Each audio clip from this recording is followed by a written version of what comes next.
თავი მერვე.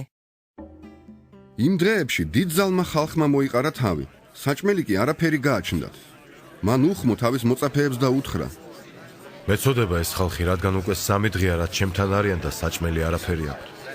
მშივრები რომ გაუშვაშინ დაუძლურდებიან, ვინაიდან ზოგიერთი მათგანი ძალიან შორიდან არის მოსული.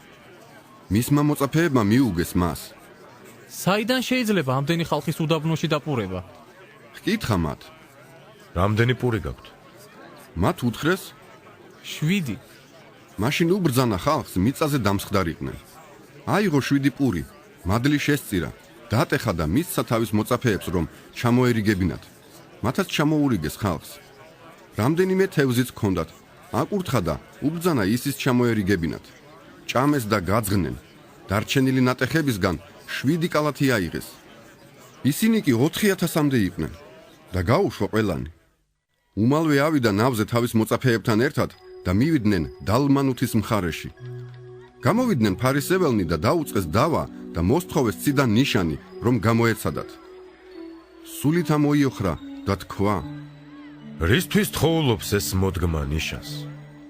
ჭეშმარიტად გეუბნებით თქვენ, რომ ამ მოდგმას ნიშანი არ მიეცემა. და მიატოვა ისინი. კვლავ ავიდა ნავზე და გაღმა გავიდა. დაავიწყდათ პურის წაღება. ნავში კი 1 პურის მეტი არ ჰქონდათ. დაარიგა ისინი და უთხრა: გაფრთხილდით, ერიდეთ ფარისეველთა საფუარს და ჰეროდიანთა საფუარს. ისინი კი ერთმანეთში მსჯელობდნენ. ალბათ იმიტომ, რომ პური არა გვაქვს. იესომ შეამჩნია და უთხრა მათ: რას მსჯელობთ, პური რომ არა გაქვთ? ნუ თუ კიდე ვერ გაგიგიათ და ვერ შეგიგნიათ. გული გაგიქვავდათ, თვალები გაქვთ და ვერ ხედავთ, ყურები გაქვთ და არ გესმით და არც გახსოვთ. როცა 5 პური დაუტეხე 5000 კაცისათვის, რამდენი გოდორი აიღეთ ნატეხებით სავსე?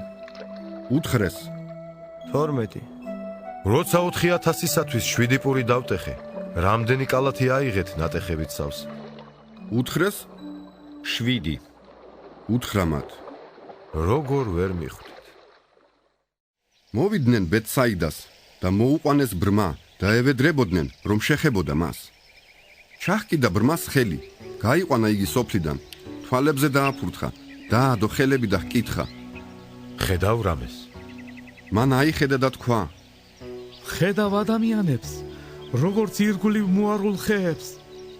შემდეგ კვლავ დაადო ხელები თვალებზე, დააცქერდა, განკურნა და ყველაფერს ნათლად ხედავდა.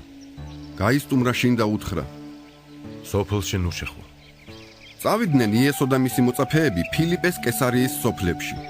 გზა და გზა ელაპარაკებოდა იგი თავის მოწაფეებს და ეკითხებოდა: რას ამბობს ხალხი? ვინა ვარ მე? მათ უთხრეს: იოანე ნათლისმცემელიო, სხვები ამბობდნენ ელიაო, სხვები ერთ-ერთი წინასწარმეტყველიო. მან ჰკითხა მათ: თქვენ რაღაც იტყვით? ვინ ვარ მე? პეტრემ უთხრა: შენ ქრისტე ხარ.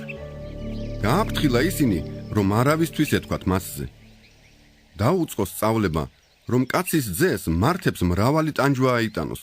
უარყოფილი იქნეს უხუცესების, მღვდელმთავრებისა და მწიგნობრების მიერ, მოიკლას და მესამე დღეს აღდგეს. ცხადად ამბობდა სიტყვას. გვერდზე გაიხმო პეტრემ და დაუწყო კიცხვა.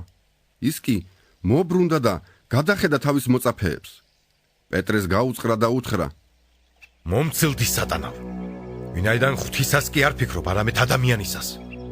დაუძახა ხალხს თავის მოწაფეებთან ერთად და უთხრა: თუ ვინმე სურს მე მომყვეს, უარყოს თავი, აიღოს თავისი ჯვარი და გამომყვეს. ვინაიდან ვისაც სურს სული შეინარჩუნოს, იგი დაკარგავს მას.